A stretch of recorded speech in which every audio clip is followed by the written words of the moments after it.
देव बसे चित्ती त्यांची गडावे संगती, ऐशे आवडते मना देवा पुरवावी वासना, हरिजना सवे भेटी नहो अंग संग तुटी, ऐशे आवडते मना देवा पुरवावी वासना, तुका म्हणे चिने भले संता संगष्टने, ऐशे आवडते मना देवा पुरवावी वासना, पांडुरंगा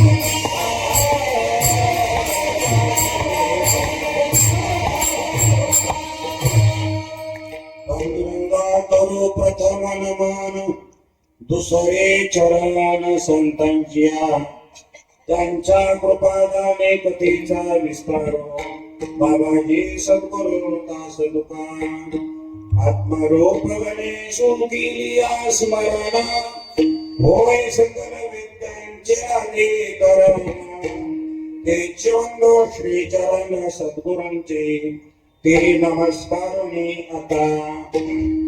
आता विनोबा विलासिनी जय चर्चा कामिनी, ते साता विश्वमय नमिनी, ते नमस्कार आता मस्तक हे पगाया,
मस्तक हे पायावरी या वारकरी संतांच्या ते नमस्काराने आता बसतो. कीर्तनरूपी सेवेसाठी घेतलेला अभंग विश्वसंत महाराष्ट्र मिशन संत तुकाराम महाराज यांचा हा 4 चरणाचा अभंग आहे. या अभंगामध्ये संत तुकाराम महाराज देवाला विनंती करतात,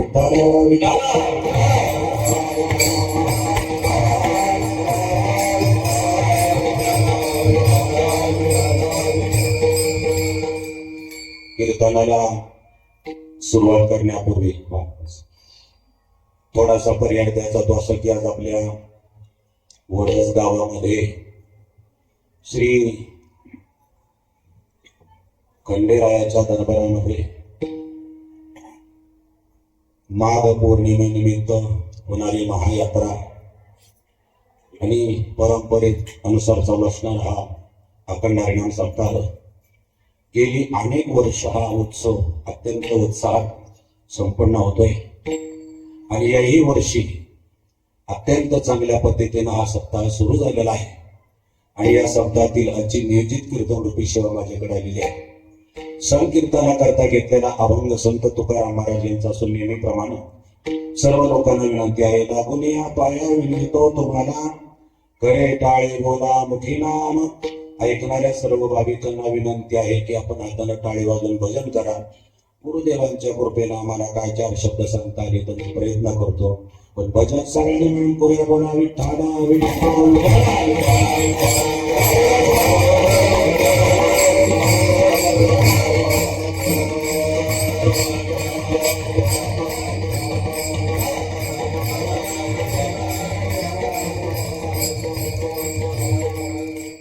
देववशे चित्ते त्यांची घडावी संगती, ऐशे आवडते मना देवा पूर्वावी वासना. सज्जनमाई बापा, श्रीमंत जगद्गुरु तुकोबा या अभंगामध्ये देवाला विनंती करत आहे. खर तर निरपेक्ष वृत्तीचे तुकोबा आज मात्र देवापुढे अपेक्षा व्यक्त करत आहेत. इच्छा पूर्ण करण्याकरता प्रयत्न केला जातो त्याला संसार म्हणतात, आणि इच्छा नष्ट करण्यासाठी प्रयत्न केला जातो त्याला परमार्थ म्हणतात. अपेक्षा रहित जीवन हे अतिउच्च जीवन आहे. अपेक्षित जीवन हे सर्वसामान्य जीवन आहे. उच्च कोटीच्या उंच शिखरावरती पोहोचलेले तुकोबा आहे. आज मात्र थोडस वेगळं दर्शन आपल्याला घडवत आहे. प्रत्येक माणसानं आहे तिथून असं मोठं झालं पाहिजे, उंच झालं पाहिजे. आणि असं उंच होताना आपण खाली येणार नाही आहे तिथून याची दक्षता घेतली पाहिजे. बऱ्याच वेळेला आपण मोठं व्हावं अशी अपेक्षा सगळ्यांचीच असते, पण त्या दिशेनं प्रयत्न होत नाहीत. आलं का लक्षामध्ये? रोग कोणाला आवडतो? कोणालाही आवडत नाही. पण रोग होऊ नये म्हणून किती त्याला प्रयत्न करतात, कोणीच दिसत नाही.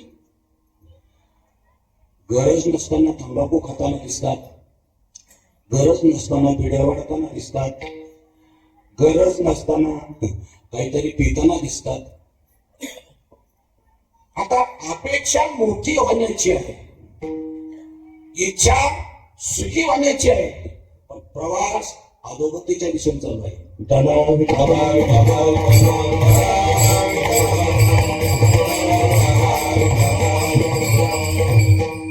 खोटं बोलू नका. कंटाळ्याच्या दरबारात आहोत आपण.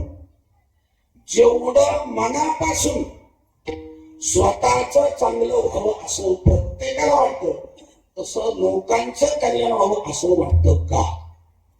स्वतःला प्रश्न विचारायचे, दुनियाला नाही. जर हो उत्तर असेल तर तुम्ही प्रगतीच्या मार्गावरती आहात. पण मला वाटत नाही की 90% तुमचं हो उत्तर असेल. प्रत्येक जण स्वतःच्या स्वार्थाकरता प्रयत्न करतोय, मनापासून तळमळ स्वतःच्या हितासाठीच करतोय. पण निसर्गाचा नियम जरा वेगळं सांगतोय. निसर्ग एक सांगतोय, तुम्ही जे दुसऱ्याला द्याल ती व्यवस्था तुम्हाला द्यायची, ती व्यवस्था करत असतो. जर तुम्ही दुसऱ्याला सुख देत असाल तर महासुख तुमच्या जीवनात आणण्याची व्यवस्था देव करत असतो. तुम्ही स्वतःच धन जनकल्याणाकरता वापरत असाल तर तुमचं दारिद्र्य लवकर नष्ट करायचा प्रयत्न देव करत असतो.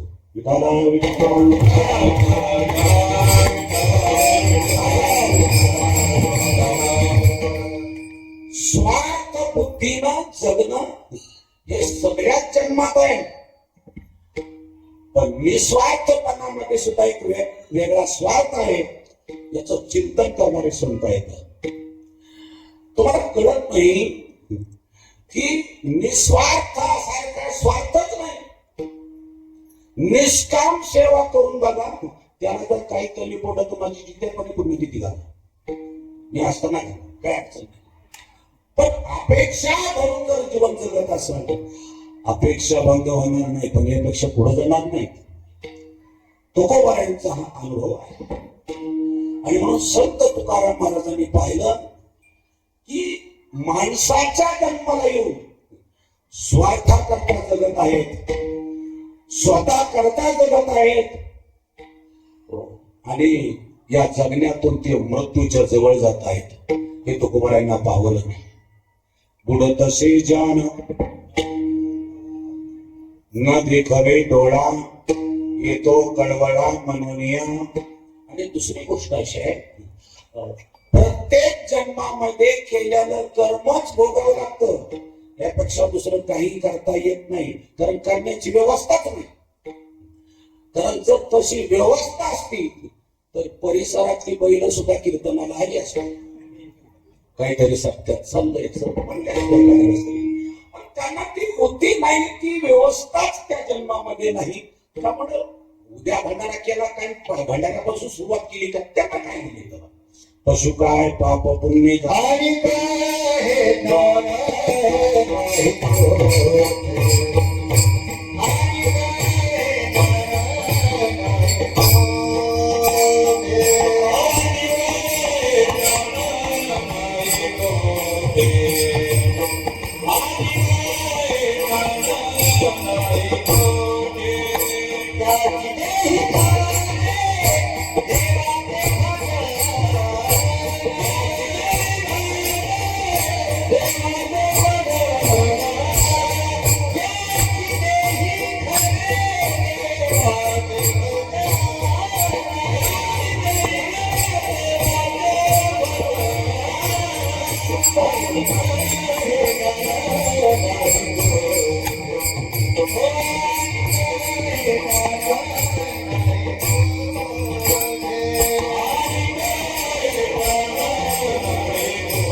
महाराज म्हणतात, याची देही घडे देवाचे भजन अनेक हे ज्ञान नाही कोठे.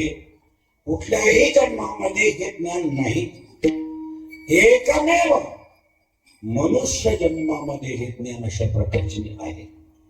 आता महाराजांनी असं एक त्याच्यात सूचित केलंय, म्हणजे आता तुम्ही प्रमाण दिलं म्हणून मला ते सुचलं काय, याची देही घडे देवाचे भजन. देवाचे भजन म्हणजे काय? विठाला मी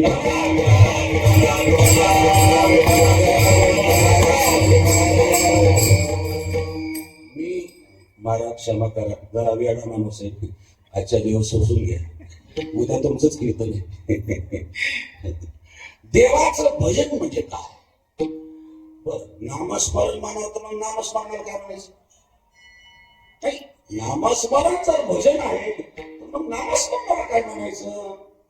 आगमन जर भजन आहे तर मग भजनाला पुन्हा काय म्हणायचं? असा प्रश्न निर्माण होतो. मित्रांनो, महाराजांना नामस्मरण आवडीनं करणं हे भजन अभिप्रेत आहेच, पण जरा त्याच्या अंतर्गत जरा थोडं विशेष भजन तुम्हाला सांगणार आहे. आणि ते भजन म्हणजे मनुष्य जन्माला येऊन चारित्र्य संपन्न राहणं, मला तो संसारिक असू द्या, हे सुद्धा भजन आहे. हे सुद्धा भजन आहे. आपली जशी आई आहे त्याप्रमाणे प्रत्येक बाईकडे पाहणं सुद्धा भजन आहे. आपली जशी मुलगी आहे तशा इतर मुलीकडे सुद्धा पवित्र नजरेनं पाहणं हे सुद्धा भजन आहे. आणि एक लक्षात ठेवा, माळ घातल्यानंतर मांसाहार न करणं हे जसं सुद्धा भजनच आहे, पण माळ घातली नाही पण दारू पित नाही हे सुद्धा भजनच आहे. विठाला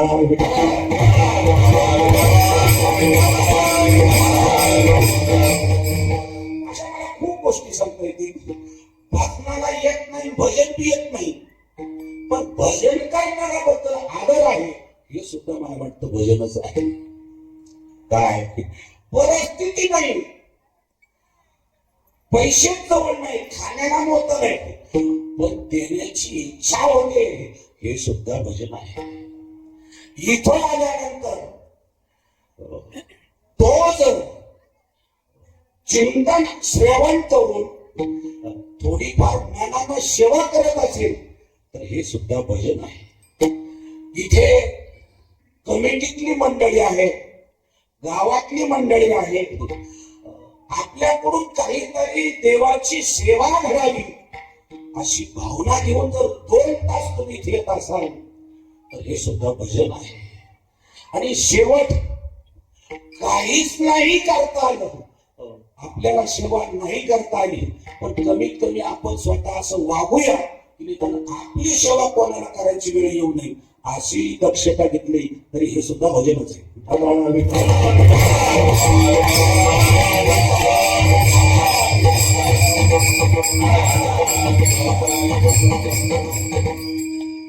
देवानं तुम्हाला धन दिलेला आहे, याचा वापर काहीसा जर धर्माकरता करत असाल, निरपेक्ष वृत्तीनं करत असाल, मला इथे बऱ्याच लोकांची नावं सुद्धा माहित येत, कारण मी नामदेव महाराजांचे वडील कीर्तन करत होते तेव्हापासून, इथं नाही येत पण मी तेव्हापासून या गावाचं नाव ऐकून आहे. इथं इतकी मोठी माणसं येतात की त्यांची नाव घ्यायला मला तर भीती वाटते, कारण तितकं त्यांचं कर्तृत्व आहे आणि ही गोष्ट खरीच आहे.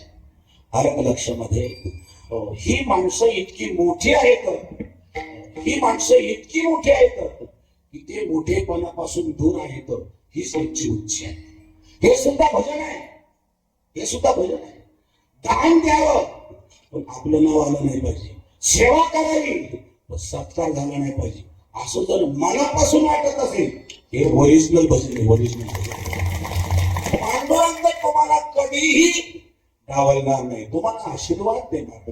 हे भजन करणार, दिवसभर भजन करतो, संध्याकाळच्या दुसऱ्याच्या कोंबाट्या काढतो, हे भजन आहे का? तुम्हाला सांगतो, दुनियाला तुम्ही काहीही दाखवा, लेकिन भगवान तो अंदर जानता है.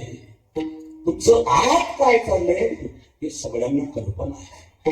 परमार्थाचा दिखावा करत असाल, आयुष्यभर जर भजन करत असाल तरी सुद्धा त्याचा उपयोग नाही. तुम्ही हातात काय येत नाही पण आल्याने संधी टाळत नाही, सेवा भावी वृत्ती तुमची जर असेल, पुष्कळांचं नाव घेऊ शकेल पण आता सगळ्यांचं नाव घेणं काही काही सभा नाही. आल्या का लक्षात, काही कीर्तन आहे त्यात मर्यादा आहे, आणि त्यातून चुकून एखाद्याचं नाव राहिलं तर तो म्हणजे येतील का पुढच्या वर्षी असा थोडासा घटना आहे. म्हणून सगळ्यांची नावं घेतली तर असं करही करा. आणि मी तुम्हाला दरवर्षी सांगतोय, कोणीही कोणाचं नाव घेऊन कोणाचं नाव मोठं होत नाही, तुमचं कर्तृत्वच तुम्हाला मोठं बनवतं. म्हणून ध्यानात ठेवा, नाव घेऊन जर मोठी झाली असली तर दरवर्षी मी पहिल्यांदा यादी सुरू केली असते. माझ्या म्हणण्यामध्ये तुमचं चांगलं होत असेल तर काय म्हणतात आहे, असं होत नाही. कोणाचं नाव घेऊन कोणी मोठं होत नाही. जी मोठी माणसं येतात त्यांची नावच घ्यायची गरज नाही.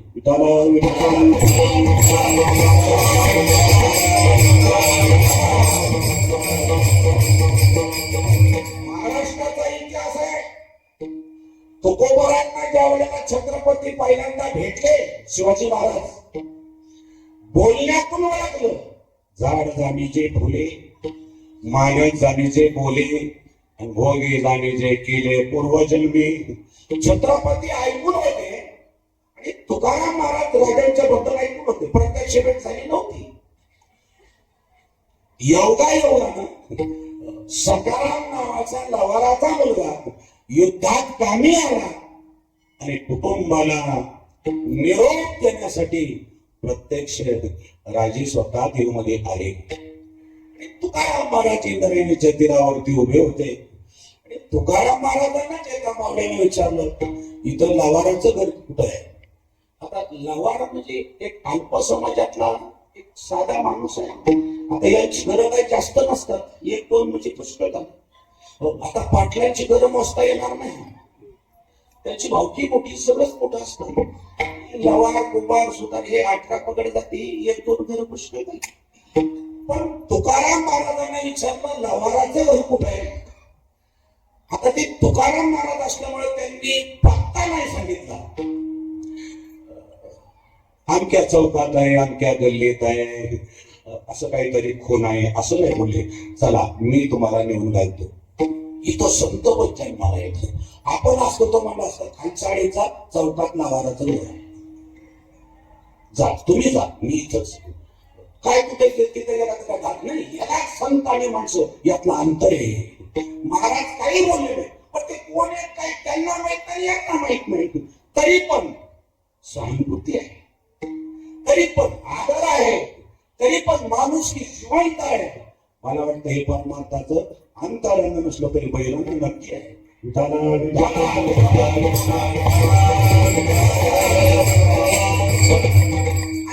रस्त्यानं चालत असताना राजे घोड्यावर होते, मावळे तुकोबाराशी चालत होते. एका मावळ्यानं सहज विचारलं की इथं एक तुकाराम नावाचे मोठे संत आहेत, म्हणे माहित नाही. आता हे तुकोबारालाच विचारलं. आता तिथं माझ्यासारखं असता तर लगेच असलं असतं, जाऊ द्या मीच आहे असं लगेच मी बोललो असतो. म्हणून तर मी फक्त महाराज आहे, संत कुठे आलाय. तुकाराम महाराजांनी एवढं ऐकल्याबरोबर अशी वीज करावी फार दम बोलले. तो कसला संत, घरात खायला हाल नाही आणि गावात कोणी बोंबलाला विचारत नाही, नुसता त्याला बोबाटा झाला. हो काय त्याची माहिती आहे का, काय महाराजांचं असणार अधिकार आहे. छत्रपतींचं बद्दल बोलतो मी. छत्रपतीने घोड्यावर उडी मारली आणि राजांच्या पुढे मुजरा करण्यासाठी खाली वाकले आणि मावळ्यांना सांगत आहे तुकोबा, तुकोबा. त्याशिवाय इतकं स्वर्गाबद्दल स्पष्ट कोणी बोलू शकतं का. एवढ्या वाक्यावरून छत्रपतींना महाराष्ट्रात जर कोणी पहिल्यांदा तुकोबारांना ओळखलं असेल त्यांचं नाव शिवाजी महाराज आहे.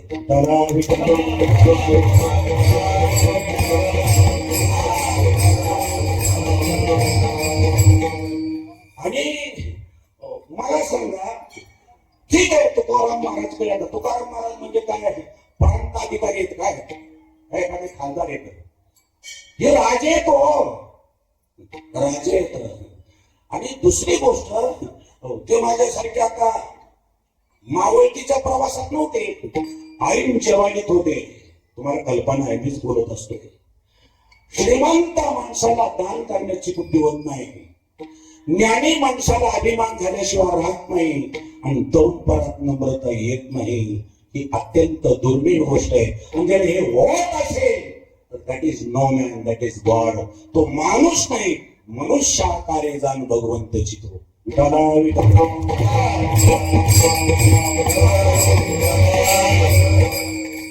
अहो साधा ग्रामपंचायतचा सदस्य, सरपंच लांबची गोष्ट आहे, साधं नुसतं निवडून लोकांच्या मातावर येत तरी इतकं ताटतंय, खाली बघत नाही. मला काय समजतं, तुला काय समजायचं, तुझं वयच किती आहे, अरे तुझं बजेट किती, बोलतो किती, काही त्याचा तपास नाही. एक सदस्य राजे असून खाली वागले. मित्रांनो, नेहमी फळं लागलेली झाडं वागलेली असतात आणि ही निष्फळ असताना सारी ताट असतात, वांजुटी कसलंच फळ नाही, पण तरी सारं ताटत. त्याला त्याचं स्वतःच कळत नाही. म्हणून ध्यानात ठेवा, ज्ञान नाही, धन नाही, मानही मिळत नाही, अभिमान जात नाही. याच्यासारखं थर्ड क्लास कुणी नाही.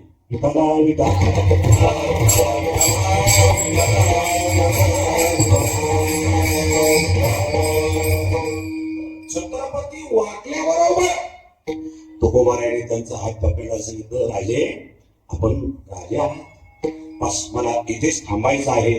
एवढी मोठी सत्ता असताना, तरुणपणाची सुरुवात असताना, सर्व वैभव हातात असताना इतकी नम्रता आहे, भविष्यासाठी शुभचिंतन आहे. मला असं वाटतं तुकाराम महाराजांना हे सुद्धा भजन वाटत असावं.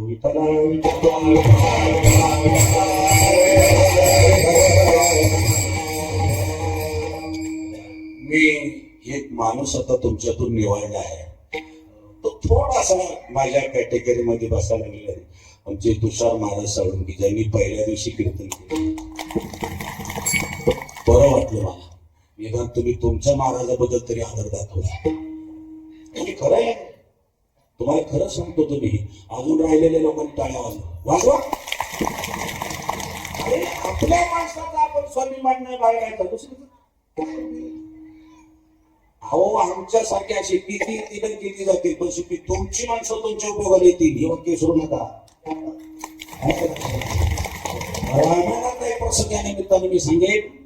आमचे खंडोबारायचे कथावाचक सुद्धा महाराष्ट्रीय आदरणीय आहेत. मी आतापर्यंतचं नाव ऐकून होतो, आज प्रत्यक्ष त्यांचं दर्शन झालं, खूप बरं वाटलं. महाराजांच्याही चरणाला स्पर्श करतोय. आणि एक गोष्ट सांगतो तुम्हाला, ऐका. रामायणातला एक आदर्श सांगतोय. रामायण सांगणार नाही ते ढोक महाराजांना विचारा, ते खातं त्यांच्याकडे. फक्त त्यातला एक आदर्श सांगतो मी. रावणाला कोणीतरी असा खोचक प्रश्न विचारला, रामापेक्षा तू कितीतरी पटीनं मोठा आहेस, तरी तू हरला. आणि तुझ्यापेक्षा राम कितीतरी छोटा आहे, तरी त्याचाच विजय का झाला? खालील प्रश्नाची एका वाक्यात उत्तर द्या. रावणानं उत्तर दिलं काय? जर माझा भाऊ फुटला नसता तर रामाचा बाप आला तरी सुद्धा मी हरलो नसतो, पण सख्खा भाऊ फुटल्यामुळे माझा पराजय झालेला आहे. आणि रामाला सुद्धा सांगितलं, माझा भाऊ तुझा भाऊ तुझ्या बरोबर आहे, आणि माझा भाऊ तुझ्याकडे गेल्यामुळं मी एवढा मोठा असून सुद्धा हरलो. माझा भाऊ नुसता फुटला नसता, तुझा भाऊ जरी माझ्याकडे आला नसता तरी सुद्धा मी तुला कधीच ऐकलो नसतो. हे रामानं सुद्धा कबूल केलं. म्हणून तुमच्या पाया पडतो. बाकीचा विषय सोडून द्या, पण आपल्या आपल्या भावाला सांभाळा.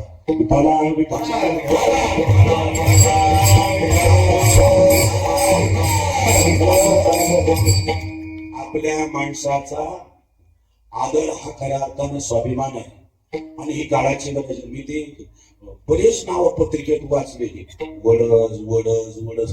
मला असं वाटायला लागलंय की खरंच आहे तेवढी माणसं महाराज जरी कीर्तनात उभा केली ना, सत्ता संपून काही शिल्लक राहतील इतके महाराज वडज नव्हे. किती चांगली गोष्ट आहे ही. इतकं अवघड वाईट वाटण्यासारखं नाही, ही खूप स्वाभिमानाची गोष्ट आहे. आणि मला आनंद या गोष्टीचा झाला की ते जसे असतील तसे, पण तुम्ही त्यांचा आदर करता, हे आमच्या गावचा आहे, स्वाभिमान दाखवता, हे सुद्धा भजन आहे. मी त्या बाबतीमध्ये कपाळ करंट आहे का? माझ्या गावात 15 वर्ष झालं अजून कीर्तन नाही. आता मी आता प्रॅक्टिस करतोय का? फालतू कीर्तन करा आमच्या गावात माझं ठेवत नाही. याला म्हणतात स्वाभिमान. आता कोण टाळ्या वाजवणार? तिथे सांगू. खरं सांगतो तुम्हाला, मी भजन सांगतोय तुम्हाला. हे जीवनामध्ये तुम्ही जरा थोडं सांभाळा. आल्या का लक्षामध्ये? आता महिला सुद्धा किती छान आहेत बिचाऱ्या, पण बाईला बाईबद्दल आदर नाही. तिच्याकडे बघितली थोडं जरी नुसतं पावडर लावून दुसरीकडे बघितलं असेल काय कोणा भाषा झालं काय काय झालं काही गरज आहे का? खरं सांगतो तुम्हाला, आपण खूप छान असावं, पण सामान्य माणसाबद्दल आदर असावा. ही खरं भजन.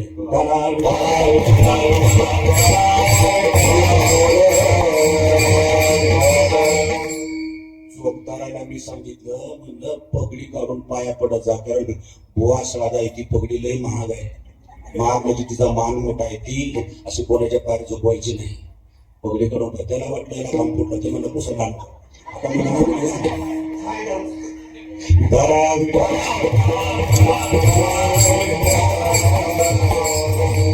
माझा मुद्दा एवढाच आहे की सज्जना आहोत, नामस्मरण हे नुसतं भजन नाहीये. जे आतापर्यंत मी चिंतन सांगितलं, असं चिंतन सकाळपर्यंत सांगता येईल तरी ते संपणार नाही. हे चिंतन तुमच्या जीवनामध्ये ज्या वेळेला येईल त्यावेळेला तुमच्या जन्माचं सार्थक होईल. आणि एवढी कॅपॅसिटी तुमच्याकडे असताना, एवढी तुमची योग्यता असताना, एवढा अधिकार तुम्हाला दिला असताना सुद्धा तुम्ही इतक्या खालच्या दर्जाचं जीवन जगता की कितीतरी माणसं असेल की त्यांना खायला अन्न नाही, खर्चायला पैसा नाही, सगळं असून सुख नाही, तर या जीवनाचं भान नाही. हे तुकोबारायांना अतिशय वाईट वाटलं. आणि तुकाराम महाराजांनी पाहिलं, चांगल्या लोकांपेक्षा वाईटांची संख्या जास्त आहे. खरं तर ही वाईट माणसं जास्त चांगली होणं ही काळाची गरज आहे. चांगली माणसं चांगली आहेतच, पण ही वाईट माणसं ज्या दिवशी चांगली होतील त्यावेळेला चांगली माणसं अधिकारी होतील. विठाला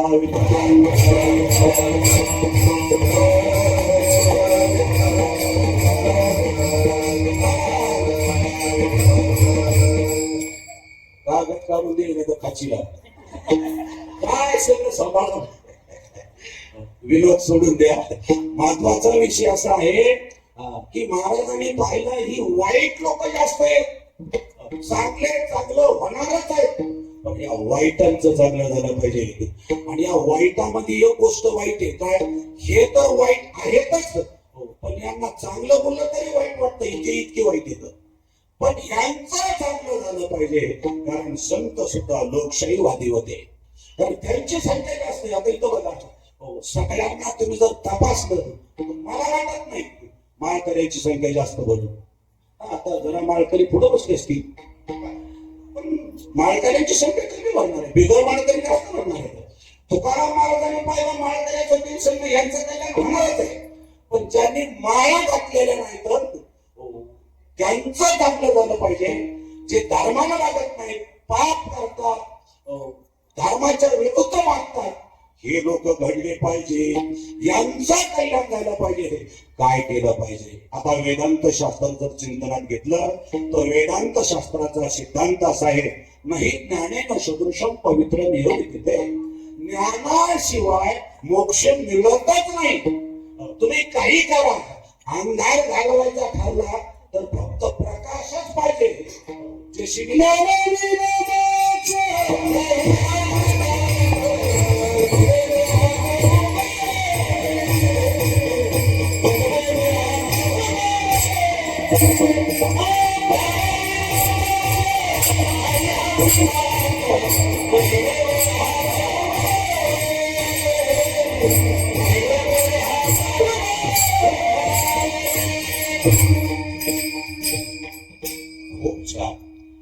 ज्ञानाशिवाय मोक्ष नाही. ज्ञान होणं इतकं सोपं नाही. ज्ञान होणं म्हणजे काय वडापाव खाणं आहे का 5 रुपये दिले की भेटत. ज्ञान होत नाही झालं तर टिकत नाही झालेला माणूस द्यायला शिल्लक राहत नाही. अतिशय अवघड गोष्टी त्या ज्ञानाच्या बाबतीत आहेत. वेदांत सांगतात ज्ञानाशिवाय मोक्ष नाही. ज्ञान होणं सोपं नाही.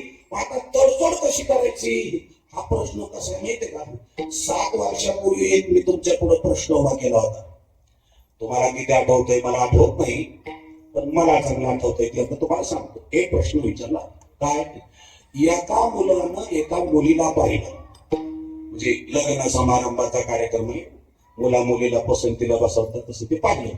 आता या मुलाला ती मुलगी इतकी आवडली उसूच नका. त्याच्या मनावर इतका परिणाम झाला आणि त्याला अशी उत्सुकता वाढली की कधी या मुलीशी माझं लग्न होईल आणि मी तिच्यापासून सुखी होईल. पण मुलींना जसं त्याला पाहिलं तिला असं वाटलं की कधी हा कार्यक्रम संपेल. समजतंय ना सगळ्यांना. मी मराठीतच बोलतोय. आणि गंमत अशी झाली त्या मुलीनं सांगितलं मला जरा विचार करू दे आणि मुलीने विचार केला पाहिजेच. तर विचार केला तरच पुढच्या जीवनात समस्या येत नाहीत. होता वेळ झाला तर काय होईल सांगता येत नाही. मुलीनं त्याला विचार करण्यासाठी वेळ घेतला आणि त्याचा परिणाम मुलगा 100% मेंटल झाला. आणि त्या बापाचा एकोणता एक मुलगा असल्यामुळे त्याला मेंटल हॉस्पिटल मध्ये नेला आणि सायकोलॉजी डॉक्टरने त्याला सल्ला दिला काय तुमचा मुलगा एका मुलीसाठी मेंटल झालेला आहे तेव्हा याला औषधाने काय फारसा परिणाम होणार नाही. औषध फक्त बेशुद्ध करतं. त्याला पूर्ण जर तुम्हाला पूर्ववत करायचं असेल तर तो ज्याच्यासाठी वेगळा झालाय ती गोष्ट त्याला दिली पाहिजे. म्हणजे त्या मुलीशी याचं लग्न झालं पाहिजे. आता त्या मुलीनं याला पाहिल्याबरोबर नापसंत केला होता पण बापाला विनंती केली की माझ्यासाठी म्हणून माझ्या मुलाचं मी जीवदान मागतोय. तू लग्न केलं नाही तर हा तर शहाणा होणार नाहीस पण जास्त दिवस जगणार सुद्धा नाही. तेव्हा प्लीज मी सांगते म्हणून लग्न कर. मी आयुष्यभर तुझा ऋणी आहे. त्या मुलीने एक वाक्य सांगितलं. ती म्हटली बघा तुम्ही माझ्या वडिलांसारखे आहात. झालं लग्न तर भावी सासरे आहात. मी तुम्हाला एक विनंती रिक्वेस्ट करते काय तुमच्या म्हणण्या खातर मी तुमच्या मुलाशी लग्न करायला तयार आहे. एक आटय का हा जोपर्यंत पूर्ण शुद्धीवर येत नाही तोपर्यंत लग्न करत नाही. आणि डॉक्टरनं सांगितलं लग्न करत नाही तो पण शुद्ध घेत नाही, मला उत्तर सकाळी सांग. मला वाटत नाही की हा प्रश्न सुटण्यासारखा आहे. आल्या का लक्षामध्ये? ती समस्या आपल्या जीवनात आहे.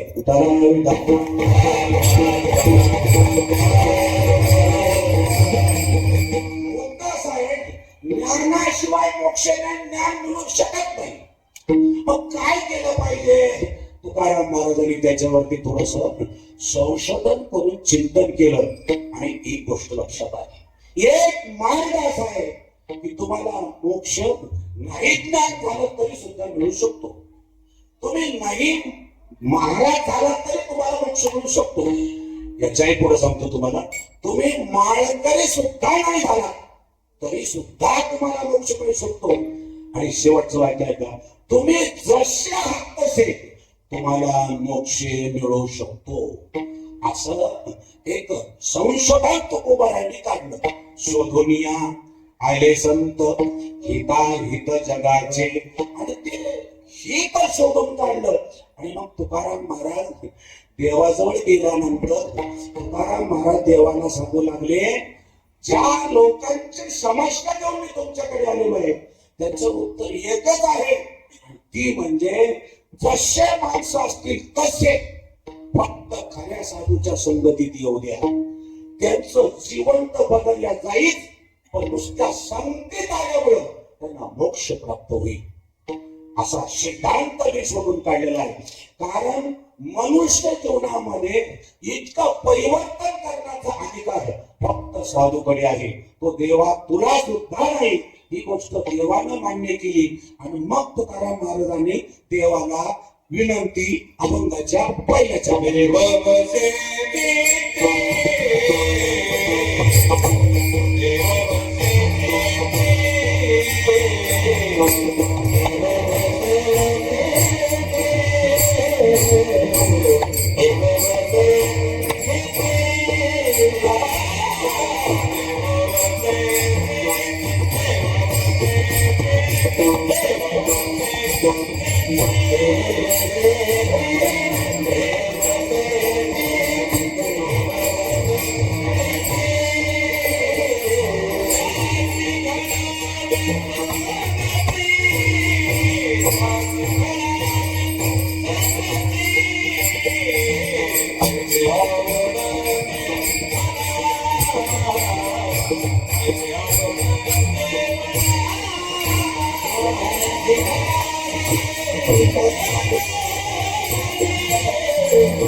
एकदा सगळ्यांनी टाळ्या वाजवा.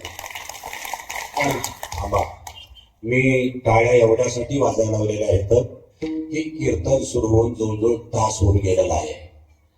पण मृदंग मनीसह हे संपूर्ण गाय एक तसूभर सुद्धा वारकरी संप्रदायाचा नियम मोडला नाही.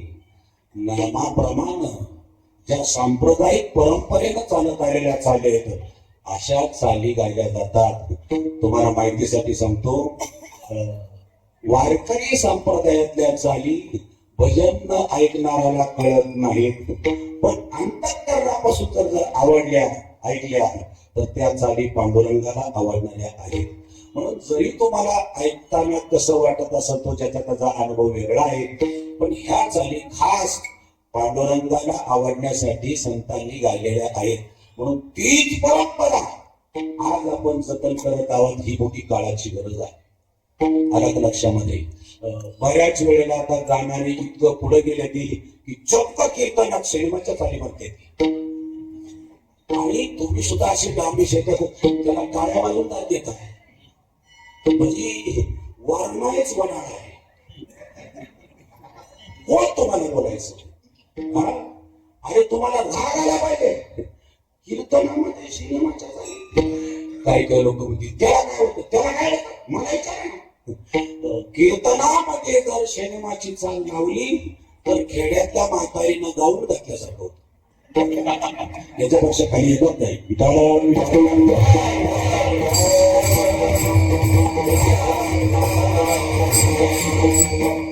आमचे महाराज अतिशय विद्वान आहेत. मृदंगामध्ये निष्णात आहेत. चक्रधार त्यांना येत नाही. आता हे सुद्धा अतिशय चांगले सुंदर असे गायक आहेत. त्यांना काय काना मारून जरा आराम करता येत नाही. पण ही मर्यादा आहे. ही मर्यादा आहे. तुम्हाला कल्पना नाही. हा संप्रदाय इतक्या त्यागातून जन्माला आलाय की तुम्ही कल्पना सुद्धा करू शकणार नाही. प्रातस्मरणीय वैकुंठवासी गुरुवर्य आमचे विठ्ठल महाराज बोले, काय जीवन आहे उभ्या आयुष्यात त्यांच्या जीवनामध्ये स्वप्नदोष सुद्धा झाला नाही. समजताय ना सगळ्यांना? स्वप्नदोष जरा अलीकडची भाषा वापरल्या लवकर नाईट फॉल्ट जिंदगीत झाला नाही. शरीर संबंध कोणाशी तर केला नाहीच, पण स्वप्न दोष सुद्धा झाला नाही. परिणाम त्या धातूच्या गाठी झाल्या, खडे झाले आणि किडनी फेल झाली आणि बॉल गेली. उभं आयुष्य निष्कलंक आणि निस्वार्थपणे उत्कृष्ट कीर्तनकार घडवण्यात गेलं. त्यांचे कीर्तनकार करोडपती येतं, पण या कीर्तनकारांना घडवणारे आमचे विठ्ठल महाराज जिंदगीभर गोद त्या वळकटीवर झोपले, कधी गादीला पाय लावला नाही. इतकं सोपं आहे. मला सुद्धा गादीशिवाय झोप येत नाही. म्हणजे आता जरा शारीरिक व्यथा वाढल्या त्याच्यामुळे तर मी सुद्धा खाली झोपतो. पण ही इतकं सोपं नाही. आणि पुढे आहे का वा गेल्यानंतर 25 वर्ष संस्थेचे अध्यक्ष होते. अपराध पसरावं. प्रॉपर्टी शिल्लक किती निघाली? 2,500 रुपये शिल्लक राहिले आणि 2 धोत्राचं पान. हा इतिहास असा कुठं? उभ्या जिंदगीत एवढी मोठी क्रांती करून याला म्हणतात येण्याचे शरीर आहे, शरीरावर येण्यास खरे आणि किंबहुना येर झाल्याचे आपले. अशी त्यागी महात्मे होते. म्हणून आजपर्यंत संप्रदाय टिकला. म्हणून माझी येणाऱ्या पिढीला विनंती आहे की तुम्ही या संप्रदायाला वाढवण्यासाठी प्रयत्न नाही केला काही हरकत नाही, पण कमीत कमी आहे त्या संप्रदायाला कमीपणा येऊ नये एवढी दक्षता घेतली तरी पोलीस आहे.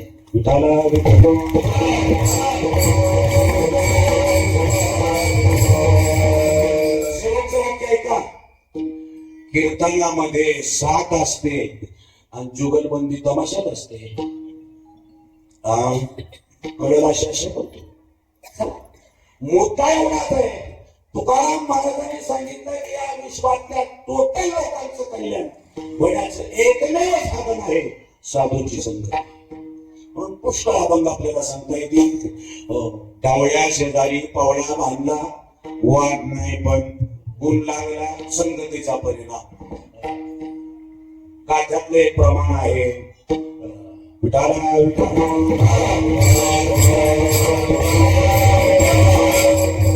द्राक्षाचा वेल लिंबावरी गेला, कडू कशाने झाला संगती गुणे.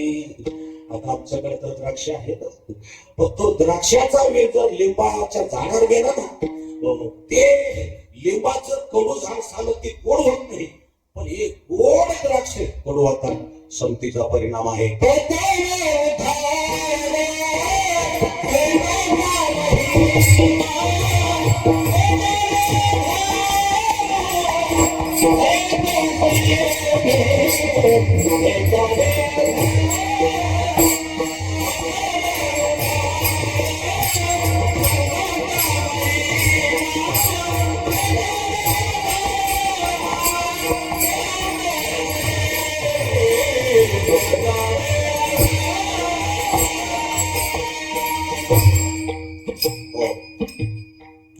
सगळ्या प्रमाणाचं सार एवढंच आहे की तुम्ही जसे असाल तसे फक्त साधूच्या संगतीत या.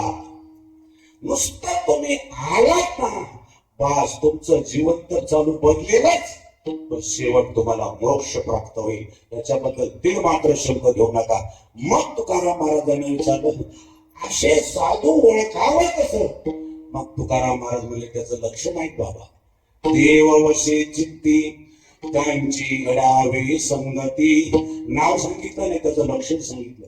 आता देव चित्तात वसणं म्हणजे आज देव बसणं नाही, देव चित्तात वसणं म्हणजे देवाचं यथार्थ ज्ञान होणं आणि ज्ञान होऊन त्या ज्ञानाचा देवाचा आनंद घेण्यासाठी ज्ञान झाल्यानंतर त्यांना भजन करणं आणि त्या आनंदात अखंड राहणं म्हणजे चित्तात ती वसणं.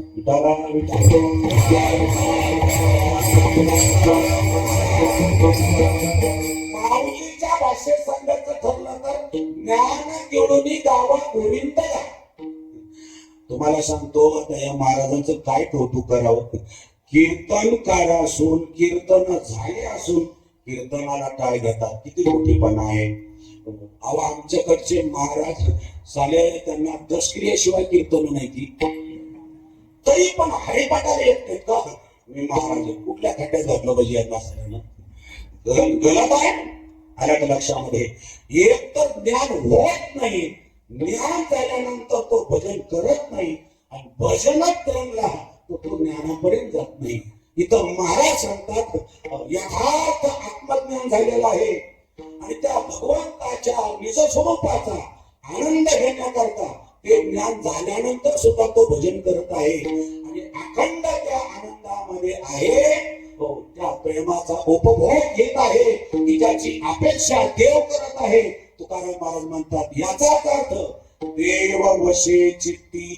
असा कोण साधू असेल त्यांची घडावी संगती, मला मात्र त्यांची संगती घडावी. त्याचं दुसरं कारण असं आहे. आता तुकाराम महाराज म्हणले तुमच्या बरंचच प्रमाण पाठेत पण देऊ नका, कारण आता टाइमिंग ऍडजस्ट करायचं असं तुकाराम महाराज म्हणले. थोडं समजून घ्या.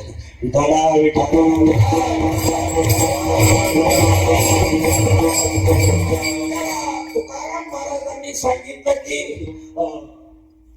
मी ज्यांचं वर्णन करतोय त्यांचं सामर्थ्य असं आहे की तुमची कॅटेगरी तिथं पाहायला जात नाही, तुम्ही फक्त त्यांच्या संगतीत आला इतकी गोष्ट पुरेशी आहे. आणि म्हणून असे अधिकार संपन्न असे आहेत देव अशी चित्ती आणि जे कोण असतील ते त्यांची घडावी संगती.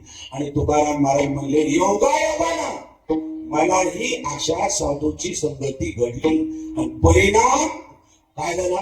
जे मन विषयासाठी धावत होतं, जे मन प्रपंचासाठी धावत होतं, जे मन दुःखाला सुख मानत होतं, जे मन अज्ञानाला ज्ञान समजत होतं, जे मन आत्मानाला सुद्धा सन्मान मानत होतं, तेच मन आवडता आवडता नको झालं होतं.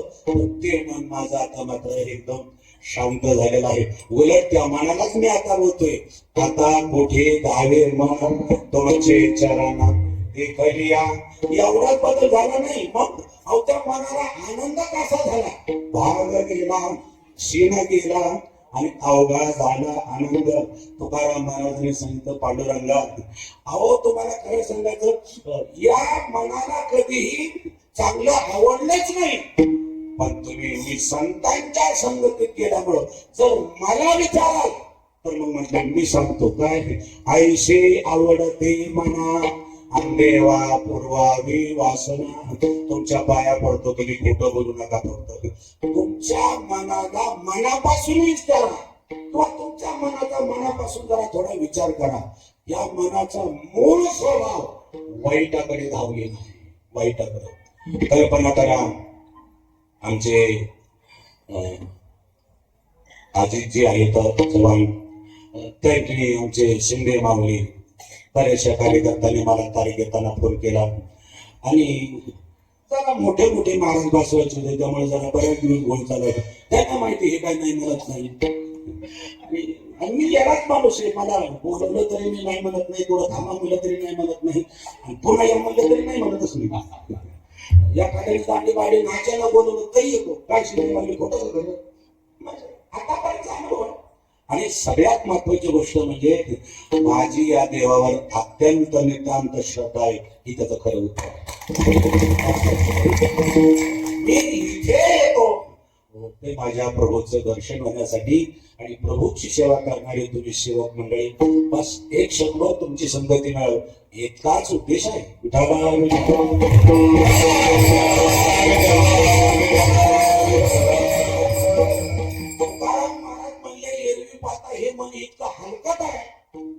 बहिणाबाई चौधरीने तसं वर्णन केलंय, मन ओढाळे ओढाळे जसं पिकातलं गुर, म्हणजे वडाळ गुराची उपमा त्या मनाला दिली. आता वडाळ गुर म्हणजे काय?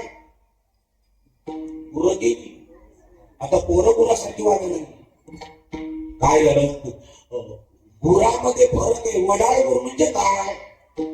लोटणा घातलेला असतं ते नव्हतं. मग लोटणा घालून सुद्धा असं तिरकं चालतं, त्याला वडाळ म्हणते. म्हणजे लोटण्याला सुद्धा जो म्हणत नाही असलं वडाळ गुर आहे ना, त्याप्रमाणे आपलं मन आहे.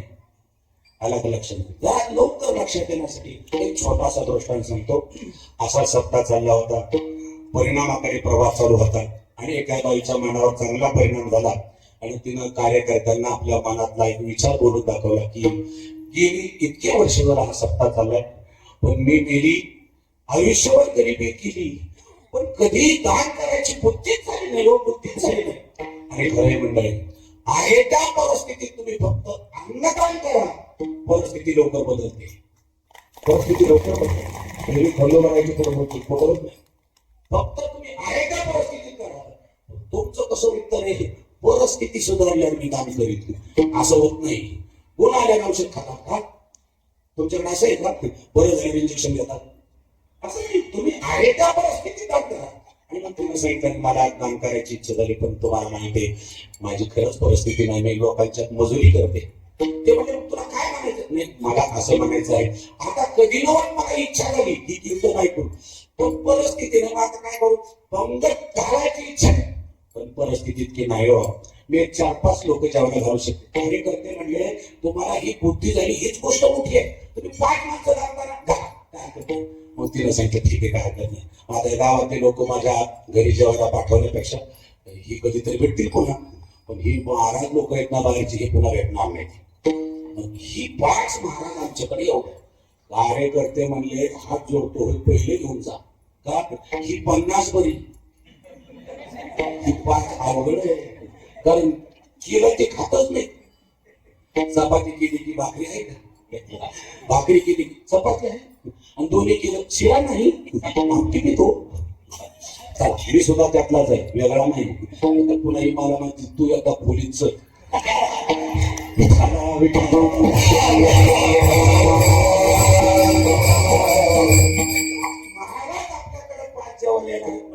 आनंद झाला, कारण आतापर्यंत कधी दान केलं नव्हतं.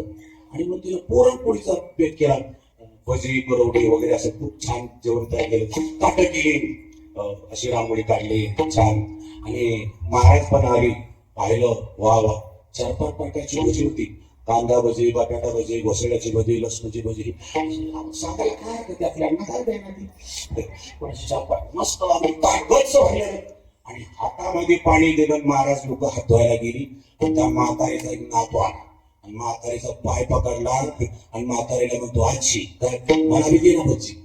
देते, पण पहिलं महाराजांना जेवते, नंतर तुला देते. पण ती पोरग इतकं खावाट होतो, मोठ्यांना वारणं आजी असं वारणं त्याला शीच केली. शिवायची कॉमन झालंय, आणले करून. त्या म्हातारीला इतकं वाईट वाटलं, ती म्हणली महाराजांनी पाहिलं तर जेवतील का? आणि मग आता ती शिकलेली नव्हती पण हुशार होती, तिने एक पातीला आणलं, त्याच्या पातळ घातलं, झाकून टाकलं. तिथं सकाळ डावत त्याला, त्यामुळं सेंट मध्ये सेंट मिसळून गेला. आणि 5 माणसं तिथं जेवली. आता पहिल्यांदाच महाराज आले तर इतका आग्रह केला, तुम्हाला सांगतो कपाळासारखं पोट झालं, असं टांग टांग वाजायला. असं तुम्ही नव्हतं वाटतं पंक्ती असं तर म्हणजे इतकं खाल्लं. आणि तुम्हाला सांगतो शेवटी हाताला मीठ लावला, आता हात धुणं इतक्या त्याचं लक्ष त्या पातेल्याकडे गेलं ते बघायला. म्हातारीनं पाहिलं की महाराज हात धुवायच्या अगोदर काहीतरी बघते, ती म्हणून विचारलं काय हवंय का? नाही, हाताला मीठ लावलं काय, तुम्हाला याची इच्छा झाली ना सांगा. आता गरम गरम बसतो देऊ का? दोन नाही नको. मग भात आमटी देऊ का? नाही. पण भात तूप देऊ का? नाही. मग काय हवंय काय? तो म्हणला आजी वय झालंय, वयाच्या मानानं काही वाढायची सगळं. म्हातारी म्हणजे वय झालं ही गोष्ट खरी आहे, पण विसरलं नाही, जे केलं ते तुमच्यासाठीच झालं. तो म्हणला हे बघा तुमच्या काय घेण्यात येत नाही, माझ्या काय मनात जबाबदारी. पातेल्या खाली काय इतकं म्हातारीला वाईट वाटलं. म्हातारी मनात म्हणजे दुश्मना ते खाण्यासारखं तर नाही पण पाण्यासारखं तरी कसा तिकडे पण घालवलं. पण म्हातारीने गंमत केली. ती म्हणजे महाराज तुम्ही काही म्हणा, मी तुम्ही मागाल ते देते पण पातेल्या खालचं नाही. त्याला जास्त शंका आली. त्याला वाटतं त्याला स्पेशल काहीतरी मार. त्याला गप असायचं महाराजच असल्यामुळे त्याच्या स्टाईलमध्ये बोलणार नाही. आजी त्याचं कसं आहे तुम्हाला असं वाटत असेल की हे महाराज लोकांना शिळपाक कसं द्यावं पण आपल्याला म्हातारी म्हणजे तसं ते शिळ नाही ताजच आहे. पण तुला ते म्हणते मला वाटतं आता थांबलेलं बरोबर. शेवटी त्यानं सांगितलंय बघा आता तुम्ही काय देत नाही मला काही निघत नाही. मग निदान कमी कमी दाखवा मी पाहून समाधान करीन. नाही येता देणार म्हातारीने दाखवा दाखवा दाखवू दाखवा उच्च सापला दृष्टांत. मला सांगा ही वस्तू खाण्यासारखी तर नाहीच पण पाहण्यासारखी तरी आहे का? कोणाला असं वाटतं वाव क्या बात आहे? नो नो म्हणजे इतकं किळसवाणी गोष्ट आहे पण तरी सुद्धा हे मन गेल्याशिवाय राहिलं नाही. महाराज म्हणतात असा हा मनाचा मूळ स्वभाव आहे पण तेच मन मी साधूच्या संगतीत गेलो. महाराज आईचे आवडते मना काय आवडतं या संतांच्या संगतीमध्ये राहावं. त्यांनी केलेलं भजन आपण ऐकावं आणि त्यांनी भोगलेला आनंद आपल्याला मिळत राहावा. आईचे आवडते मना देवा एवढी पूर्वावी वास एवढी इच्छा माझी पूर्ण करा. आल्या का लक्षामध्ये?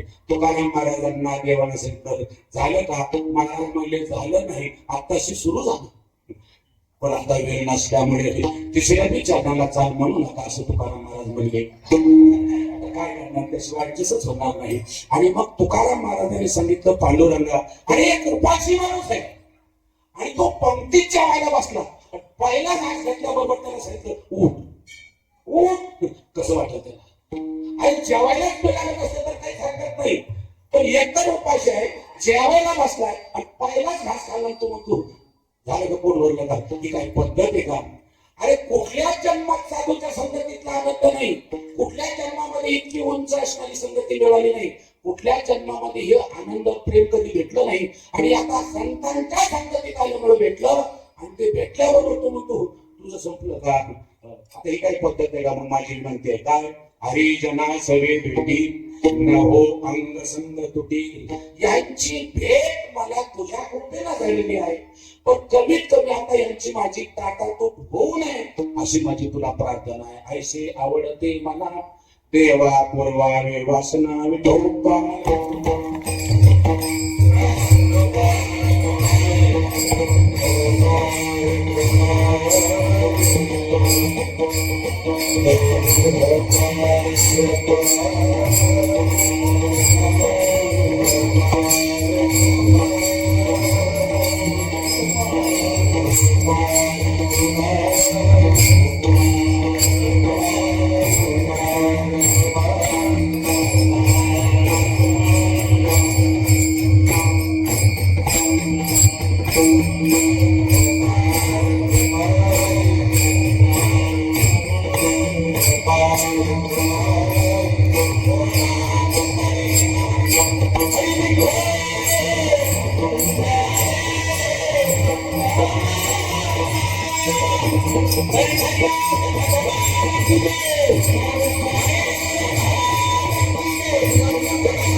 आपल्या कीर्तनाचा पूर्वार्ध संपलेला आहे.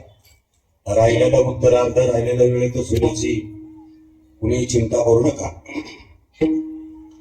मी सुरुवातीलाच तुम्हाला विनंती केली होती की टाळी वाजून भजन करा. प्रामाणिक माणसं टाळ्या वाजत होती पण कीर्तना सुद्धा बरीचशी लोक लाबाड्या करत होती. लाबाड्या म्हणजे इकडं बघा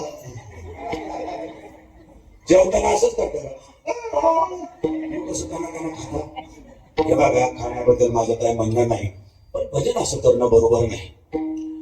मला तुम्हाला एक खास मुद्दा सांगायचा आहे आणि तो मुद्दा असा आहे, अभंगात ज्या साधूचं वर्णन आहे, अभंगामध्ये ज्या साधूचं लक्षण सांगितलेलं आहे, अभंगामध्ये विशेष करून ज्या तुकोबारांनी एक साधू आपल्या पुढे ठेवलेला आहे. आता त्याचं वर्णन अभंगात लिहिलेलं आहेच, पण अशा वर्णनाचा, अशा अधिकाराचा, अशा उंच स्टेपचा आजच्या काळात साधू आहे. बऱ्याच लोकांनी मान हलून मोकळे झाले. नाही नाही, गलत आहे. आजही साधू आहे, याच्याही पेक्षा मोठे साधू आहे. मी आता तुम्हाला त्याचं नाव सांगणार आहे आणि तुम्हाला माहिती आहे, माझं प्रत्येक कीर्तनामध्ये एखादा तरी वाक्य आव्हानात्मक असतं. त्यातलं हे आजचं वाक्य आहे, जे वर्णन तुकोबारांनी पांडुरंगासमोर ज्या साधूचं केलं, ज्या साधूच्या सानिध्यात नुसता तुम्ही आला तर तुमचं जीवन बदललं जातं आणि तुम्ही जीवन मुक्त होऊ शकता. इतकं सामर्थ्य असणारा साधू आजच्याही काळात आहे. जनक राजानंतर जीवनमुक्त पुरुष म्हणून जर तुम्ही एखाद्या अधिकारी पुरुषांना विचारलं, माझ्यासारखा येणं कोणाचे नाव सांगेल, मला काही त्यातली अक्कल नाही, पण एखाद्या अधिकारी पुरुषांना जर विचारलं की आजच्या काळात जनक राजासारखा, गीतेत सुद्धा वर्णन आहे, जनका भया. शुकाचार्यांना व्यासाने सांगितलं की तू माझं ऐकत नाही. ज्यानं विश्वातलं शास्त्र गेलं ते व्यास, त्यांचा मुलगा शुकाचार्य, ज्याचं वर्णन ज्ञानोबा करतात. जन्मतेने प्रसंगे स्त्री देह शिवणे अंगे, ते तुलेने अवघे सोवळे तुझे. महिलांचा आदर करण्यामध्ये व्यवहारात मोठेपणा आहे, पण अंतःकरणामध्ये अजिबात आसक्ती नसणं हा अध्यात्मातला अधिकार आहे. आणि तो अधिकार या शुकाचार्यांच्याकडे होता. आणि त्या शुकाचार्यांना व्यासाने सांगितलं, जरी तू आता माझं ऐकत नसला, माझ्याकडे थांबत नसला, तरी सुद्धा माझाच शिष्य जनक राजा आहे, त्याच्याकडे जा. जनका दया पूर्ण टोटल गीतेत एक उदाहरण म्हणून राजाचं नाव घेतलंय. ते नाव म्हणजे जनक राजा आहे. परंतु राजा असून विदेही होता, ऐश्वर्य असून विरक्त होता, पत्नी असून निष्काम होता. एक पाय पुढे केल्यानंतर त्याच्या राण्या लोणी लावून सोडत होत्या. किती बरं वाटते, आम्हाला दिवाळीला उठणं भेटत नाही, असं लोणी लावून सोडत होत्या राण्या. 100 बडकर एक अशा हाताने लोणी लावून सोडत होत्या. अतिशय नाजूक होत्या त्या. हो, सहदेव भाटळी या ग्रंथामध्ये स्त्रियांचे 3 प्रकार सांगितलेले आहेत, शंकिनी, डंकिनी आणि पद्मिनी. त्यातला हायेस्ट प्रकार, अति उच्च प्रकार आहे तो पद्मिनी. अशा अति उच्च दर्जाच्या त्याच्या राण्या होत्या आणि असं हाताला असं पायाला लोणी लावत होत्या. काय राजाचं वैशिष्ट्य आहे का, एका पायाला राण्या लोणी लावत होत्या, त्याचं सुख, त्याची जाणीव राजाला होत नव्हती, आणि दुसरा पाय आगीत जळत होता, त्याचाही त्रास होत नव्हता. मला वाटतं तूप लावलेलं तुम्हाला चालू, पण दुसरा पाय इस्त्यात कशाला उत्पत्ती चालवत नाही. इतकं स्वभाव आहे असा तो विधेयी होता, देहावरच नव्हता, आत्मानंदामध्ये तल्लीन होता. आणि म्हणून व्यास सांगतात, जनका दया त्यांच्याकडे जा. असा राजा पुन्हा झाला नाही. पण अशा राजानंतर आज त्याच पराकोटीला पोचलेला साधू आहे. अभंगातलं सगळं चिंतन तर त्यांना लागतच, पण ही अवस्था त्यांना आता प्राप्त आहे. त्यांची नुसती चिंतन ऐकून लाखो तरुण भारतातली आणि परप्रांतातली आज परमार्थामध्ये येऊन नामचिंतन करू लागलेले आहेत. ज्या मुलींना साडी कशाला म्हणतात कल्पना नाही, परदेशातल्या लोकांबद्दल बोलते मी. त्या परदेशातल्या मुली राधेचा वेश घेऊन कृष्णाचं भजन करून आता नाचू लागलेल्या आहेत, दिंडी काढू लागलेल्या आहेत. अमेरिकेसारख्या समृद्ध राष्ट्रामधल्या लोकांनी 35% लोकांनी आपल्या धर्माचं अनुकरण केलेलं आहे. हे त्या साधूच असणार सवय. मला इतकं वाईट वाटतंय, अमेरिकेतल्या मुलींना जीन्स पॅन्ट आणि शॉर्ट पॅन्ट याशिवाय कपडे माहीत नव्हते आणि तिकडे असले कायदे नव्हते नाहीत. पण ज्या महिलांचं वर्णन आमच्या धर्मग्रंथात केलेलं आहे, ज्ञानोबा म्हणतात कुलवती जी असतात ना, ती ज्याप्रमाणे आपल्या अवयवांना लपवते त्याप्रमाणे खरा साधू चातुर्य लपवी, महत्व हरवी आणि पिशे पद मिरवी आवडीने.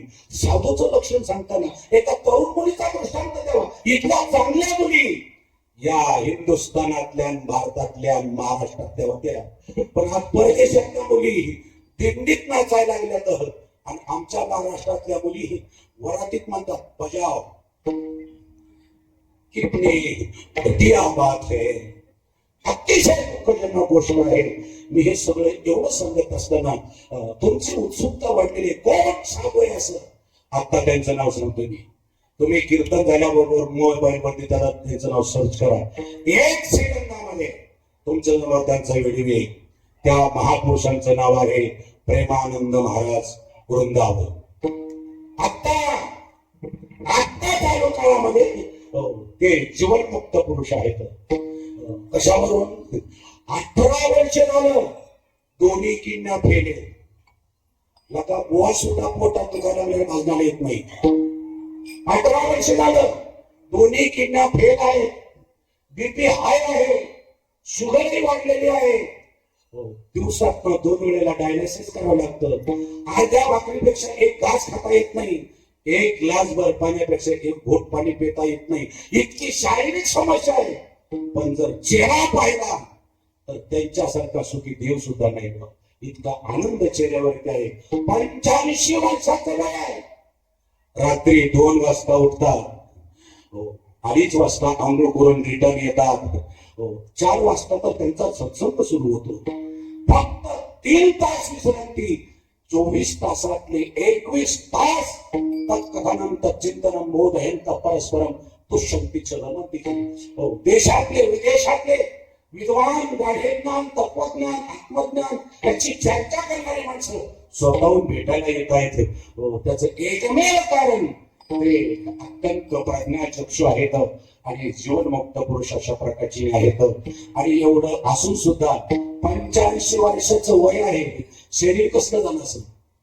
मी पाहिलं, मी ऐकून होतो, प्रत्यक्ष पाहिलं. 26 वर्षाची मुलगी सुद्धा लाजेनं मान खाली घालेल इतकं तेज आता चेहऱ्यावर आहे. त्याचं कारण हे आत्मानंदाचं तेज आहे, हे ब्रह्मानंदाचं तेज आहे.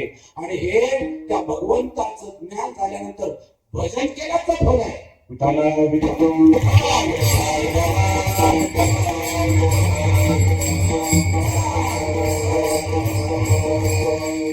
तुमच्या पाया पडतो. ज्ञान देखणं आहे पण नाम अत्यावश्यक आहे. ज्ञान सगळ्यांना हवंसं वाटतं पण नामाशिवाय पर्याय नाही. तुकाराम महाराज इतकं ज्ञान कोणालाच नाही असा मी दावा करतो. का?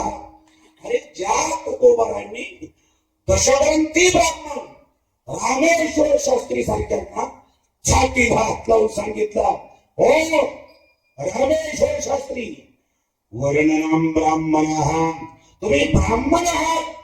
तुम्हाला वेद वाचण्याचा वेदानं जरी अधिकार दिला असला तरी सुद्धा आम्ही मराठी आहोत, आम्ही कुणबी आहोत, तो वाचायचा जरी अधिकार आम्हाला वेदानं दिला नाही तरी त्या वेदाचा अर्थ आम्हाला विचारा असं छातीला हात लावून बोलणारे तुकोबर आहे.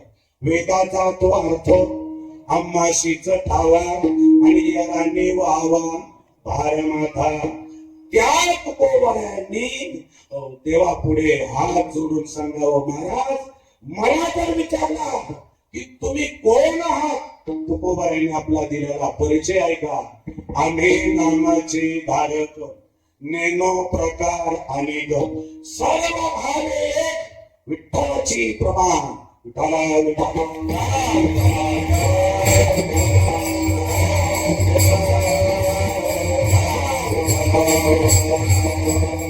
महाराज म्हणले, मला जर विचारला तुमचा परिचय द्या तर मी आत्मज्ञानी आहे, मी ब्रह्मज्ञानी आहे, मी अधिकारी नाही, मला यातलं काही कळत नाही, हे शहाण्या माणसाचं बोलणं आहे. जरा खरंच अक्कल नाही ते म्हणतो मला विचारा का, मला सगळं माहिती, काहीच नसतं नाही. तुकोबारायाने सांगितलं, नामापेक्षा जगात श्रेष्ठ नाही. काय नोहे केले एका चिंतिता विठ्ठले, काय होऊ शकत नाही असा सवाल त्या तुकोबारायांनी आत्मविश्वासाने केला. आयुष्य त्यांचं भजनात गेलं. परिणाम तुकोबारायासारखा शेवट कोणाचाही झाला नाही. प्रयांकाळी गेले विमान पाठविले, कलेच्या काला माझे अद्भुत वर्तले, मानव देह घेऊन निर्धामा गेले, निरामने सकळ संता तोषविले.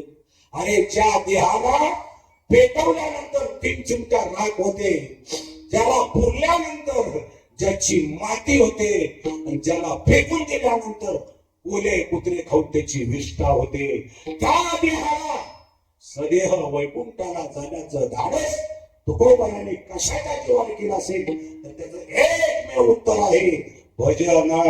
म्हणून सगळ्यांना संदेश दिला, राम कृष्ण हरी विठ्ठल बोला आणि तुका जातो वैकुंठाला. विठाला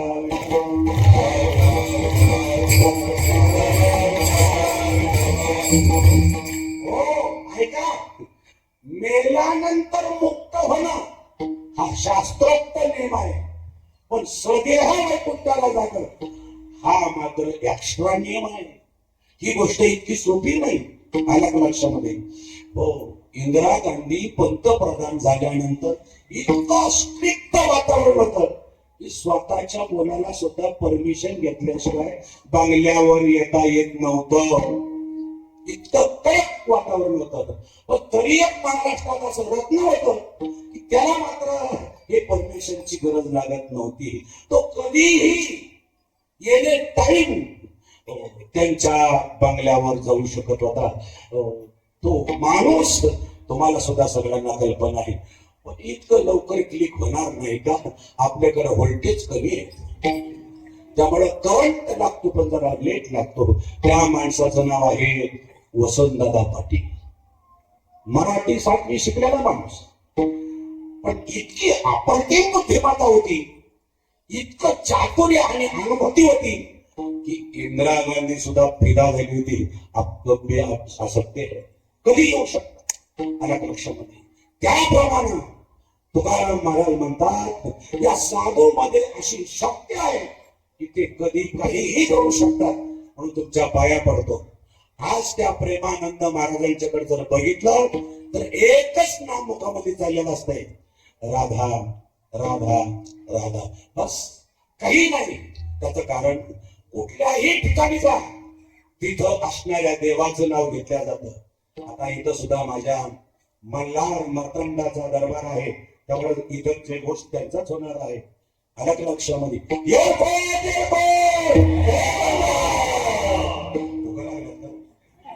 अरे त्याच्यात तरी गाणार येऊ द्या.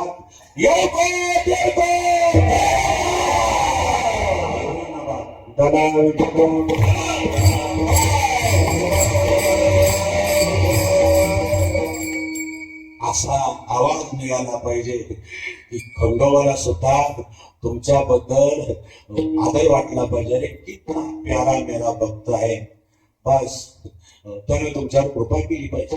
राधेचं भजन कुठेही जा, जे या ठिकाणी जो देव आहे त्या देवाचं भजन केलं जातं.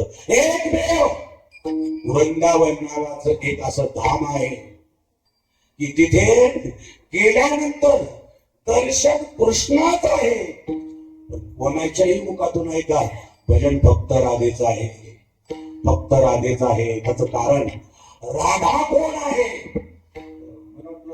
मी अजितजींना एक व्हिडिओ क्लिप पाठवली. माझ्या फोन संपर्कात आहे, त्यांना मी पाठवली. आता तारीख सांगतो, 16 डिसेंबर सकाळी 8:30 वाजता या तारखेचा, या टायमिंगचा प्रेमानंद महाराजांचा व्हिडिओ तुम्हाला दिसेल. त्या व्हिडिओमध्ये चुकून तुम्ही जर ऐकला सगळं तर तिथं हा गरीब महाराज दिसेल, साळुंके महाराज यांचं नाव आहे, तो तिथे तुम्हाला दिसेल. मी तारखेसही सांगितलं आहे तुम्हाला, आले का लक्षामध्ये? मलाही वाटत नव्हतं की साधू इतका मोठा असतो.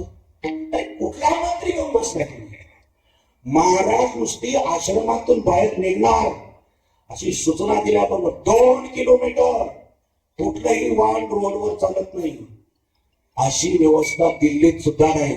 ती महाराजांच्या तिथं आहे. त्याचं कारण तेवढी त्यांची शक्ती आणि प्रभावी आहे. पण तरी सुद्धा एकच त्यांचं म्हणणं आहे की तुम्ही किती पापी असू द्या, कसेही असू द्या, या जन्मात जर मुक्त व्हायचं असेल फक्त राधेचं भजन करा. देवाकडे गेला तर देव तुम्हाला तपासतो. यानं पाप किती केलं, पुण्य किती केलं. पुण्य केलं तर वरच्या जन्माला घालतो, पाप केलं तर नरकाला पाठवतो, पण जवळ थांबवून देत नाही. पण राधेकडे जा, ती तुमचं पाप पुण्य पाहतच नाही, तो माझ्याकडे आलास बस, एवढ्यावरती खुश होते आणि तुमचं जीवन मुक्त अशा प्रकारचे होतं. म्हणून महाराजांचा एक निरोप आहे तुम्हाला जाता जाता, 24 तासातून फक्त 24 मिनिट तुम्ही फक्त राधा राधा असं भजन करा, असा जप करा. गळ्यात माळा असू द्या नसू द्या, जप करताना माळा असू द्या नसू द्या, फक्त राधा राधा 24 मिनिट म्हणा. 24 महिन्याच्या आत change of the life and will powers ही अनुभूती तुम्हाला आल्याशिवाय राहणार नाही. ही मी आज मला खात्रीनं कीर्तनामध्ये सांगतोय. मी 2 महिने प्रयोग केला. ती फेसबुकला वर राधेचं चित्रण खाली लिहिलेलं होतं. तुम्हाला वृंदावनला जाता आलं नाही, जाता येणं शक्य नाही, पण तुमची इच्छा आहे असं असेल तर खाली राधा राधा लिहा. आता म्हणलं परिस्थिती चांगली आहे पण टाइम नाही, शरीर काम करत नाही, म्हणजे जाणं शक्य नाही. पण राधा म्हणून जाता असं जाणं होत असेल तर लिहायला काय करेल. मी 2 महिने गेलो आणि तुम्हाला मी आज खंडोरावाच्या पुढे साक्षीला सांगतो, 2 महिने पूर्ण व्हायच्या मला राधेनं उचललं. मुंबईत कीर्तन होता, एक 60 लोक वृंदावनला निघाले होते आणि ज्यानं नियोजन केलं त्याच्या भावाचा आदल्या दिवशी अक्षर झाला. आता संध्याकाळी गाडीला बसायचंय आणि आदल्या दिवशी आणि तिथंच माझं कीर्तन. त्यानं सांगितलं महाराज माझ्या भावाचा अक्षर झालाय, आता माणूस अचानक कोणी भेटणार नाही, तेव्हा तुम्ही आमच्या बरोबर येता का? मी म्हणतो आम्ही काय तयारीला आलो नाही, ते पैसे सुद्धा देऊ नका, फक्त तुम्ही चला. मला लगेच क्लिक झालं. हे 2 महिने राधा लिहिल्याचा परिणाम. रेल्वेत बसलो, सगळ्या आयडेंटिटी प्रूफ अक्षर झालेल्या माणसाचा होता, माझा फक्त त्याच्यावर फोटो चिटकावला होता. पण तिथं गेला, मी आगावच पहिल्यापासून आहे, तुम्हाला कल्पना आहे. मी तिथे गेल्यानंतर गोकुळमध्ये कीर्तन केलं आणि सगळ्यांना सांगितलं 15 तारखेला 15 जानेवारीला काय सांगितलं, उद्या प्रेमानंद महाराजांचं आपल्याला दर्शन होणार आहे. मला कल्पना नव्हती की अपॉइंटमेंट घ्यावा लागते, 2-4 दिवसांनी भेट होती आणि ती खास लोकांना भेट होण्याची व्यवस्था आहे. बाकी लोकांना 3 वाजता रस्त्याला यायचं, आंघोळ करताना येतात, फक्त पाऊस रागे रागे म्हणायचं, अशी व्यवस्था आहे. तिथं स्पेशल दर्शन नाही, कुणी असू द्या. आला गेला ते RSSचे तुमचे मोहन भागवत आले, 2.5 मिनिटं वेळ दिला फक्त, वनली 2.5 मिनिट. तो विराट कोहली आला होता, काल चाळीचं नव कळत असं तुम्ही तर मोठ्या माणसाचे नाव तरी घेतला तुम्ही, नका का मोठे बहिण. तो 1 मिनिटाच्या त्याला सांगितलं पाठीमागे लोक उभा आहे तुम्ही उठा. म्हणजे याचा अर्थ असा आहे की तिथं सगळ्यांना समान वागणूक आहे, तुम्ही मोठा नाही कोणी छोटा नाही आणि तिथं कोणाची गै अशा प्रकारची नाही. आणि तिथं मी जायचं दर्शन होणार पुकारलं आणि नेमकं असं झालं की तिथं गेल्यानंतर कळलं की तुम्हाला अपार्टमेंट घ्यावं लागेल आणि टोकन घेतल्यानंतर टायमिंग दिला जाईल.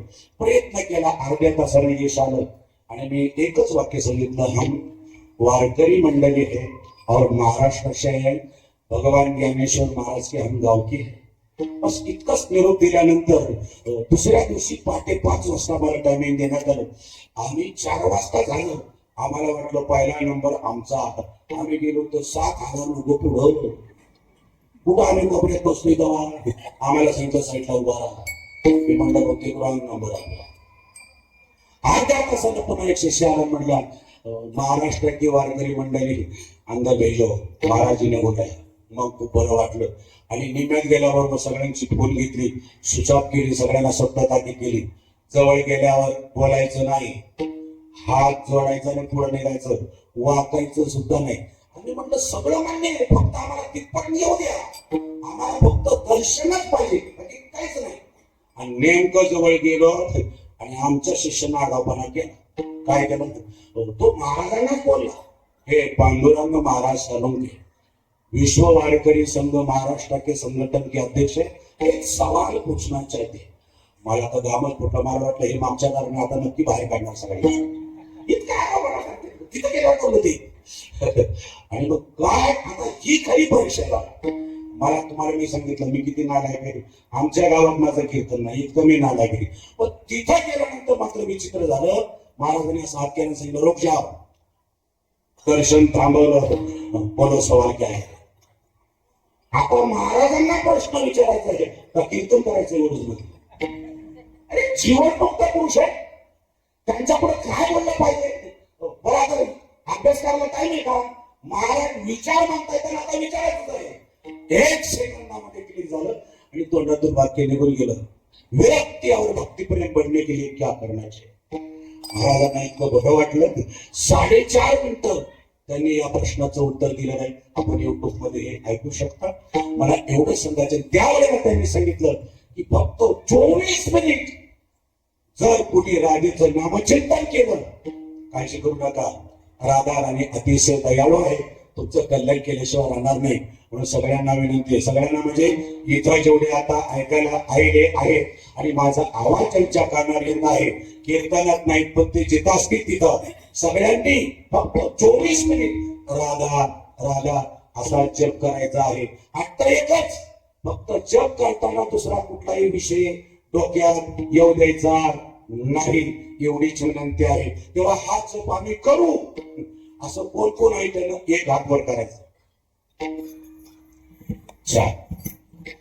बरेच हात वर झाले नाही, तुमचा मी अवमान करणार नाही. ज्यांनी वर हात केला, खंडोबाराच्या समोर सांगतोय, त्यांनी इथून पुढे टेन्शन घेऊ नका. तुमची जबाबदारी राधा राणीने स्वीकारलेली आहे. तुम्ही जे म्हणाल ती गोष्ट होऊ शकेल. फक्त याचं भान ठेवा की जप नित्य रोज करायचा आहे, फक्त 24 मिनिट. आणि दुसरा विषय डोक्यात येऊ द्या, एवढंच करा. तुम्ही म्हणाल ती गोष्ट होऊ शकेल. आता तुम्ही निवांत राहा. पण ज्यांनी मुद्दाम हात वर केला नाही त्यांनी सावधान. नाही, कशाची डोमेंट तुम्हाला मला तीच कळा नाही. काय तुम्हाला अभिमान असावा असं काय आहे तुमच्याकडे. ज्ञान नाही, जगात वेगळं धन नाही, आणि जगाला तुम्हाला मानही नाही. एकच पटवाळ आहे की काहीच नाही तरी सुद्धा तुमचा अभिमान जात नाही. याच्यासारखं वाईट काही नाही. तुमच्या पाया पडतो, जरी चुकून हात वर केला नाही, मी थोडासा रागवलो, मी वाईट आहे, पण राधा राणी आई आहे, ती तुमच्यावरती असा राग करणार नाही. सगळ्यांचं कल्याण होईल. सगळ्यांना विनंती आहे, 1 मिनिटासाठी सगळ्यांवर हात करा.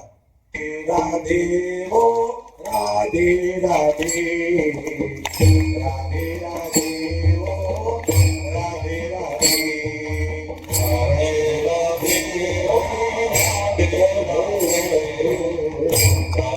राधे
तुकाराम महाराजांनी सांगितलं पांडुरंगा देववशी चित्ती त्यांची घडावी संगती ऐशे आवडती मना देवा पुरवावी वासना हरिजना सवे भेटी न हो अंग संग तुटी ऐशे आवडते मना देवा पुरवावी वासना.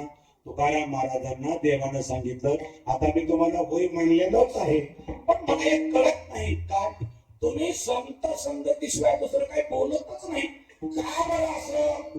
तुकाराम महाराज म्हणले त्याचं कारण आहे संतांच्या संगतीतच प्रत्येक जीवाचं कल्याण आहे भलं आहे म्हणजे कल्याण आहे म्हणून मी तुम्हाला सांगतोय तुका म्हणजे जिने भले संत संगसने ऐसे आवडते मना देवा पुरवावी वासना. तुका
तुमची केले धर्म कीर्तन हे सिद्धी नेले एक माझी जीवनले पाहिक पण यथामध्ये प्रकाश अभंग घेऊन त्याचं चिंतन करायचा प्रयत्न केलेला आहे. झालेली सेवा श्री खंडेरायाच्या चरणावरती अर्पण करून आपण सर्व सज्जन माई बाबा